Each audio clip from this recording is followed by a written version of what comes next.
Renungan Hari Minggu Prapaskah keempat tahun B. Kasih Tuhan tanpa batas untuk semua orang. Bacaan pertama diambil dari Kitab Kedua Tawarik bab 36 ayat 14 sampai 16, ayat 19 sampai 23. Bacaan kedua surat Paulus kepada jemaat Efesus bab 2 ayat 4 sampai 10, dan bacaan Injil dari Injil Yohanes bab 3 ayat 14 sampai 21. Saudara-saudariku terkasih, kasih Tuhan tak dapat dipahami.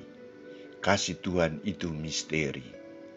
Ia menampakkan dirinya dalam hal atau tindakan yang kadang tidak dimengerti dengan akal budi manusia.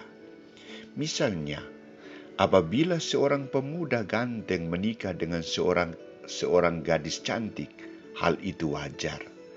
Akan tetapi, jika seorang gadis cantik menikah dengan seorang laki-laki cacat atau tak berdaya, kita pasti geleng-geleng kepala sebagai tanda tidak mengerti. Ada yang pasti bertanya, mengapa hal ini terjadi? Apakah itu jodoh? Artinya, hal itu sulit untuk dijelaskan. Ada juga yang pasti mengungkapkan secara lain bahwa cinta memang buta. Tetapi aku bertanya dalam hati, apakah cinta sungguh buta? Dari kedua kasus di atas, mungkin bisa saya mengatakan bahwa cinta yang kedua itu lebih murni. Dalam arti begini, kalau seorang gadis cantik menikah dengan seorang laki-laki cacat, gadis itu tidak berpikir akan apa yang diperolehnya. Dia mungkin lebih berpikir tentang apa yang dapat ia berikan kepada laki-laki itu. Saudara-saudariku terkasih, kasih Tuhan terhadap umat Israel juga tanpa batas. Kisah bacaan pertama hari ini melukiskan alasan mengapa bangsa Israel mengalami pembuangan di Babel dan runtuhnya Bait Allah Yerusalem. Satu-satunya alasan adalah karena mereka tidak taat. Karena mereka tidak setia pada janji Allah. Mereka lebih suka mengikuti kekejian bangsa lain daripada taat kepada Allah. Mereka menutup telinga untuk mendengar suara Allah, bahkan berusaha untuk mengolok-olok pewartaan para utusan Allah. Ketidaksetiaan mereka membuahkan pengadilan Allah. Allah meruntuhkan kota Yerusalem dan membuang bangsa terpilih ke Babilonia. Kasih Allah terhadap bangsa Israel itu tidak menyimpan dendam. Melalui Raja Kores, Allah membangun kembali Bait Allah Yerusalem dan menyadarkan umat Israel agar bertobat dan percaya kepadanya. Allah menarik hukuman dan memberikan belas kasih dan rahmat.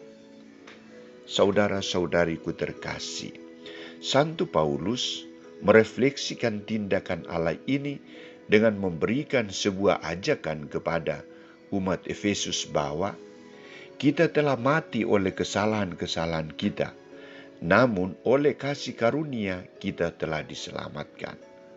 Dosa tidak saja melanggar perintah Allah, tetapi lebih menghancurkan hati Allah. Bukan hukum Allah kita telah langgar, tetapi hati Allah yang telah kita lukai.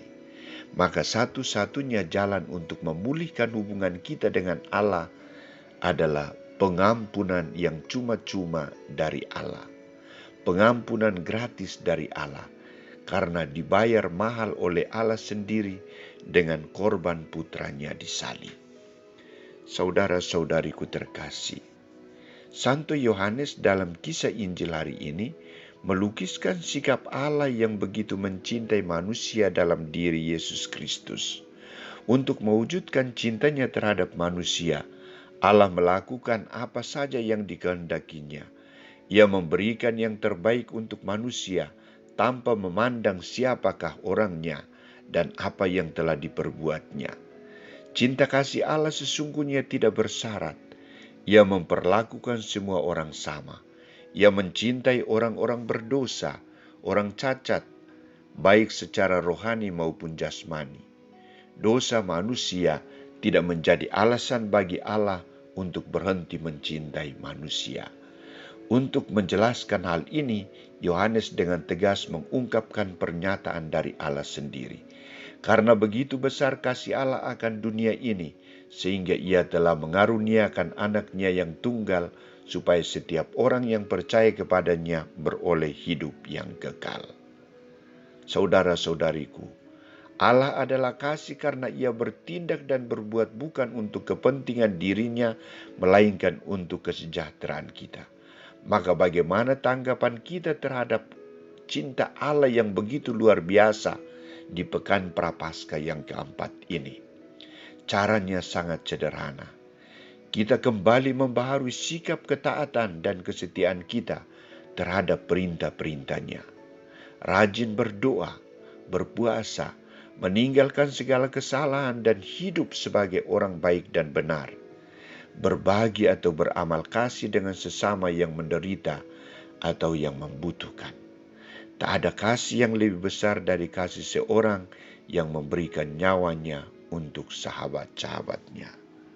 Semoga kita mampu melaksanakan perintah dan kasih Allah ini. Amin.